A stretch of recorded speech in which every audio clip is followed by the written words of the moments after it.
ശ്രീമതി നവ്യ ഹരിദാസ്, സുരേഷ് ഗോപി രാജിവെക്കണമെന്നാവശ്യപ്പെട്ടുകൊണ്ട് ഒരു വിവാദ വോട്ടർ പട്ടികയുടെ പിൻബലത്തിൽ CPM കരിയോയിൽ ഒഴിക്കുകയായിരുന്നു സുരേഷ് ഗോപിയുടെ ഓഫീസിന്റെ ബോർഡിന് നേർക്ക്.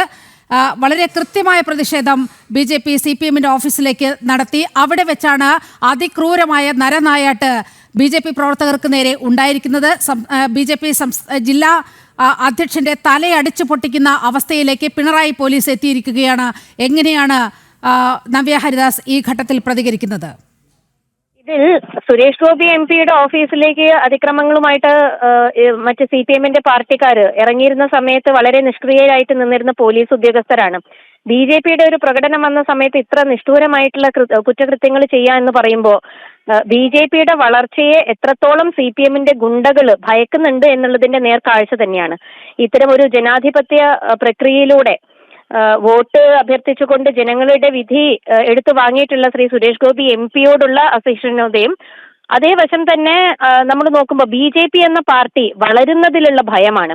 അത്തരത്തിലുള്ള ഒരു ഭയം കൊണ്ട് ഇങ്ങനെയൊരു ഓഫീസ് ആക്രമിച്ചത് കൊണ്ടോ അതല്ലെങ്കിൽ BJPയുടെ മുൻനിരയിൽ നിൽക്കുന്ന പ്രവർത്തകർക്കെതിരെ ഇങ്ങനെയുള്ള ക്രൂരമർദ്ദനം ഏൽപ്പിച്ചുകൊണ്ടോ ഒന്നും BJPയെ തളർത്താൻ സാധിക്കില്ല എന്നുള്ളത് തന്നെയാണ് ഞങ്ങൾക്ക് പറയാനുള്ളത്. ഇതിനെതിരെ ശക്തമായ പ്രതിഷേധം വരും നാളുകളിൽ തീർച്ചയായിട്ടും ഉണ്ടാകും. ഇത്തരത്തിൽ അടിച്ചമർത്തിക്കൊണ്ട് മുൻപോട്ട് പോകുന്ന പ്രവണത CPMന് ഗുണം ചെയ്യില്ല. കാരണം അവരുടെ ഒരു നാശം അടുത്തിരിക്കുന്ന ഒരു സാഹചര്യമാണ് എന്ന് തന്നെ നമുക്ക് നോക്കിയാൽ കാണാൻ സാധിക്കും. സുരേഷ് ഗോപി MP ഇവിടെ വിജയിച്ചു കഴിഞ്ഞു. BJPക്ക് സ്വന്തമായിട്ടൊരു MP, അത് താമര ചിഹ്നത്തിൽ മത്സരിച്ച് മുന്നോട്ട് വന്നിട്ടുള്ള ഒരു MP എന്ന് പറയുമ്പോൾ അതിന് ഉൾക്കൊള്ളാൻ സാധിക്കാതെ ഇത്തരം വിവാദ പരാമർശങ്ങളുമായിട്ട് ഇലക്ഷൻ കമ്മീഷനോട് നേരിടട്ടെ. അവര് ആ ഇലക്ഷൻ കമ്മീഷനിൽ വന്നിരിക്കുന്ന ഇവര് ചൂണ്ടിക്കാണിക്കുന്നതായിട്ടുള്ള കള്ള ആരോപണങ്ങൾ അത് തെളിയിക്കാൻ വേണ്ടിയിട്ട് ഇലക്ഷൻ കമ്മീഷനുമായിട്ടാണ് അവര് പോരേണ്ടത്. അതല്ലാതെ ഇത്തരത്തിൽ BJPയുടെ നേതാക്കൾക്കെതിരെ ഇങ്ങനെയുള്ള ക്രൂരകൃത്യങ്ങൾ അഴിച്ചു വിട്ടുകൊണ്ട് അടിച്ചമർത്താനോ അല്ലെങ്കിൽ BJPയുടെ വളർച്ച തടയാനോ സാധിക്കില്ല എന്നുള്ളത് തന്നെയാണ് ഞങ്ങൾക്ക് പറയാനുള്ളത്. ഇത് ജനങ്ങൾ തിരിച്ചറിയും.